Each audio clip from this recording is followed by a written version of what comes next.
NCP একটা ছেলে 1000 কোটি টাকার মালিক হয়েছে, যে ছেলের 2 টাকা দামের গেঞ্জি পরার কেনার ক্ষমতা ছিল না, বা যারা টাকা দিয়ে অর্থ দিয়ে এই শুট করানোর জন্য তাকে কন্ট্রাক্ট করছে, তারা কিন্তু এখনো দেশে আছে। সেটা যদি সুদখোর ইউনুস হয়, সেটা যদি আসিফ নজরুল হয়, সেটা যদি স্বরাষ্ট্র উপদেষ্টা হয়, সবাইকে রাস্তায় নামায় ল্যাংটা করে পিটে এই দেশ থেকে বের করা হোক। মনুষ্যত্ব মারা গেছে, আপনারা এই দেশের মানুষ না, এই দেশ চালানোর মতো এদের কোনো যোগ্যতা নাই। এই যে হত্যাটা হয়েছে, এটার পিছনে আপনারা একটু তদন্ত করে দেখেন, কোনো না কোনো ভাবে এরও হাত আছে। তারা খাচ্ছে এসির হাওয়া, আমাদের ভাই খাচ্ছে গুলি। ওসমান হাদি ভাই, তিনি আজকে আর আমাদের মাঝে নাই, আর কখনো সে আসবেও না। এই দেশের ভিতরে যদি এমন একজন যোদ্ধা, যে যোদ্ধা বেঁচে থাকলে আশা করি দেশের ভালো কিছু হইতো। দেশ থেকে অন্যায়কারী, দেশ থেকে একজন শুটার কিভাবে দেশ থেকে পালিয়ে যায়, এটা আমার বুঝে আসলো না। একটা প্রশাসন, একটা সরকার যদি চায় একজন অন্যায়কারীকে 24 ঘন্টা লাগার কথা না তাকে আইনের আওতায় আনার জন্য, আমি বলতে চাই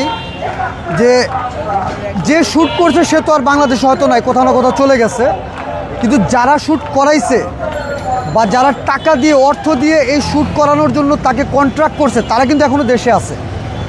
আমি বলতে চাই একটা কথা, দয়া করে আপনারা এখনও সোচ্চার হন, আপনারা এখনও রুখে দাঁড়ান। আজকে হাদি ভাইয়ের বাচ্চাটার দিকে একবার দেখেন, সে কথা বলতে গিয়ে কান্না করে দিচ্ছে যে আমার বাচ্চাটাকে দেখেন।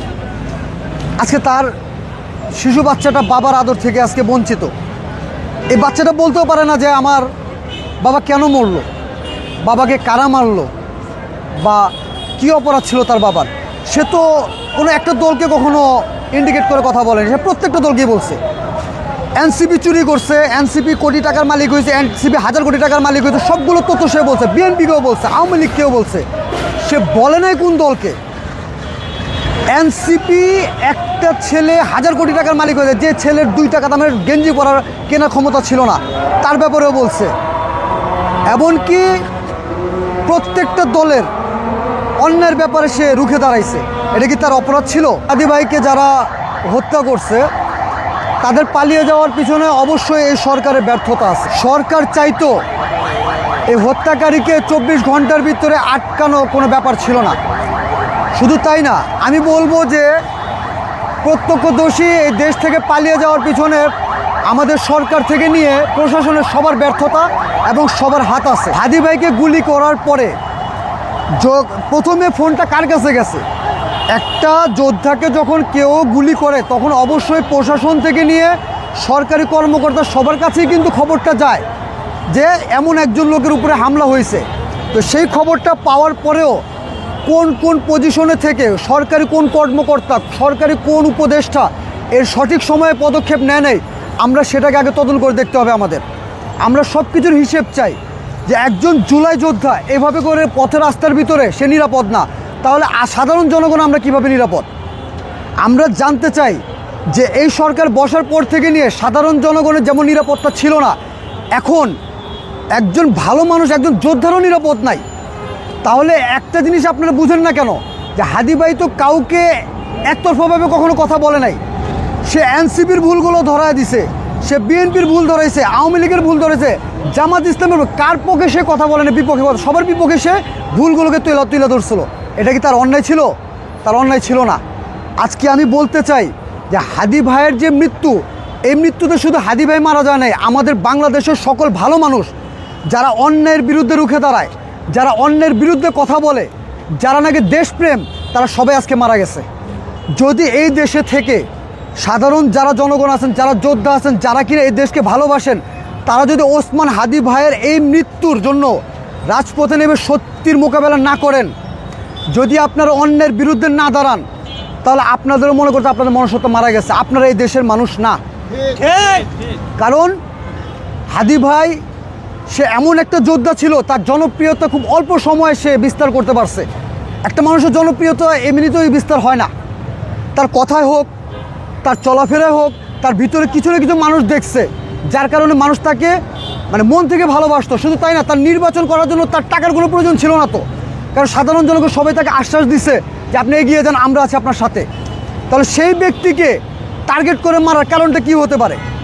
আমি একটা জিনিস বলতে চাই, যে অনেক টাকা কামাইছে এ পর্যন্ত অবৈধভাবে, এই যে হত্যাটা হয়েছে এটার পিছনে আপনারা একটু তদন্ত করে দেখেন, কোনো না কোনোভাবে এরও হাত আছে। আপনি স্বরাষ্ট্র উপদেষ্টা দেখেন, মূর্খের বাচ্চার একটা কথা শুনছেন কিনা জানি না আপনারা। মূর্খের বাচ্চাকে একটা প্রেস সাংবাদিক ভাই প্রশ্ন করে যে ভাই এই বর্তমানে যে লুট হয়ে থানার অস্ত্রগুলো যে লুট হয়েছে সেই ব্যাপারে আপনি কী পদক্ষেপ নিয়েছেন? আজকে সে উত্তরে বলে পেঁয়াজের দাম কেন বাড়লো। আমার কথা, এর মতো মূর্খের বাচ্চাকে বসাইছে ইউনূস। তাহলে ইউনূসে কতটুকু যোগ্যতা আছে, আর এই স্বরাষ্ট্রমন্ত্রীর কতটুকু যোগ্যতা আছে, আর আসিফ নজরুল কতটুকু যোগ্যতা আছে, এটা আপনারা কম্পেয়ার করে দেখতে পারেন। এই দেশ চালানোর মতো এদের কোনো যোগ্যতা নাই। শুধু তাই না, এরা শুধু টাকা চিনে, এরা টাকার কাছে বিক্রি হয়েছে। যদি তা না হয়, আজকে হাদি ভাইয়ের উপরে যে হামলা হয়েছে, এই হামলা যদি স্বরাষ্ট্র উপদেষ্টা কিংবা আপনার আসিফ নজরুল বা ইউনূস যদি চেষ্টা করতো, অবশ্যই তাকে ধরা যেত। হয়তো যে গুলি করছে, যে কিলার, সে হয়তো দেশে নাই, যে কোনো দেশে আছে, কোন দেশে তা আমি জানি না। কিন্তু বর্তমানে যে টাকা দিয়ে তাকে কাজটা করেছে, যারা টাকা দিয়ে অর্থ দিয়ে এই শেল্টারটা দিছে, যারা এই দেশ থেকে তাকে সেফভাবে চলে যাওয়ার জন্য হেল্প করেছে, তারা তো দেশে আছে। এখন আমরা অনেকে বলতেছে মির্জা আব্বাস জড়িত, অনেকে বলতেছে উমুক জড়িত। ক্লিয়ারভাবে আমরা এখনও কেউ জানতে পারতেছি না আসলে কে জড়িত। এখানে অনেকে জড়িত থাকতে পারে, এখানে অনেকে জড়িত থাকতে পারে।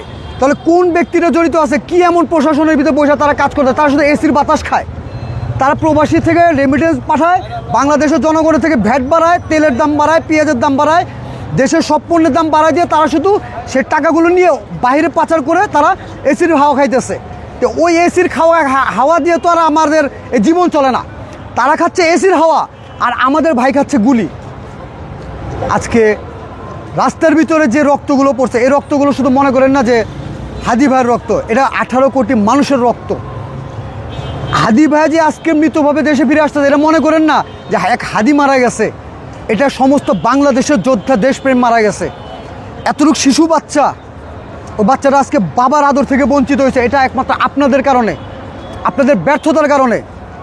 আমি সকল ভাইদের একটা জিনিস বলবো যে আজকে এই প্রশাসন নিয়ে যারা আছে, দায়িত্বে যারা আছে, যারা উপদেষ্টা আছে, যাদের ব্যর্থতার কারণে হাদি ভাই আজকে আমাদের মাঝে নাই। আজকে হাদি ভাই আমাদের মাঝ থেকে যেভাবে সরে গেছে, যাদের ব্যর্থতা ছিল তারা তো দেশে আছে, তাদেরকে তো ধরতে পারেন। মন্ত্রণালয়ে যে কজন লোক আছে, ইউনূস যে আছে, আপনারা তাদের কাছ থেকে জবাব কেন নেন না? হাদির তেমন কিছু আমার কাছে ভালো লাগে না। জাস্ট একটা কথা আমি আর খারাপ লাগছে, সেটা হলো যে আমার যদি কিছু হয়ে যায়, আমার বাচ্চাটারা দেখেন, প্রত্যেকটা বাবারই সন্তান আছে। আমারও একটা মেয়ে আছে, একটা ছেলে আছে। আমিও আগে পড়ছে অনেক কথাবার্তা আমি বলছি, যেমন আমি এনসিপির অনেক কথা বলছি। এনসিপি 10 টাকা দামের গেঞ্জি কেনার ক্ষমতা ছিল, তারা 1000 কোটি টাকার মালিক। আওয়ামী লীগ অনেকের ব্যাপারে অনেক কথা বলছে, কারণ কালকে যদি আমাকেও রাস্তায় গুলি করে মেরে ফেলে, আমার বাচ্চা কাচ্চাও হয়ে যাবে এতিম। আজকে আমরা যদি দেশের মানুষ দেশকে ভালোবাসেন, হাদি ভাইকে যদি ভালোবাসেন, তাহলে আমি বলবো যে এই কিলার কার থেকে অর্থ নিয়ে হাদি ভাইকে খুন করছে, এই কিলার কার সাহায্য নিয়ে জেল থেকে বাইরে আসছে, কে তাকে জামিন দিল, কে তাকে টাকা দিল, কে তাকে দেশ ছাড়ার জন্য এত ক্লিয়ারেন্স দিল। দয়া করে আপনারা এই জিনিসটাকে জাস্টিফাই করেন। সেটা যদি ইউনূস সুদখোর ইউনূস হয়, সেটা যদি আসিফ নজরুল হয়, সেটা যদি স্বরাষ্ট্র উপদেষ্টা হয়, সবাইকে রাস্তায় নামায়া ল্যাংটা করে পিঠে এই দেশ থেকে বের করা হোক। আমরা হাদির বিচার চাই, আমরা হাদির পরিবারের সাথে হয়ে যাওয়া অন্যায়ের বিচার কামনা করি। ততক্ষণ পর্যন্ত রাস্তা থাকবো, যতক্ষণ পর্যন্ত না এই দেশের ভিতরে যারা এই হাদিকে মারার পরে, মানে হাদিকে মেরে দিয়ে তারা নিজে কিছু সুবিধা ভোগ করতে চাচ্ছে, তাদের সবাইকে আমি একটা জিনিস কিন্তু মেসেজ দিতে চাই, সেটা হোক বিএনপি, হোক আওয়ামী লীগ, হোক জামাত, কিংবা হোক এনসিপি, কিংবা হোক বাংলাদেশ ঢাকার যদি কিনা সাদিক কাইয়ুম, যেই হোক, যে রাজনীতি হোক, যে ক্যান্ডিডেটই হোক, কোনো ক্যান্ডিডেট যদি কিনা ইচ্ছাকৃতভাবে এই সাদিকের উপরে হামলা করে থাকেন, আল্লাহ তো ক্ষমা করবেই না, এই দেশের জনগণ আপনাদের কাউকে ছাড়বে না ইনশাল্লাহ, বলে দিলাম।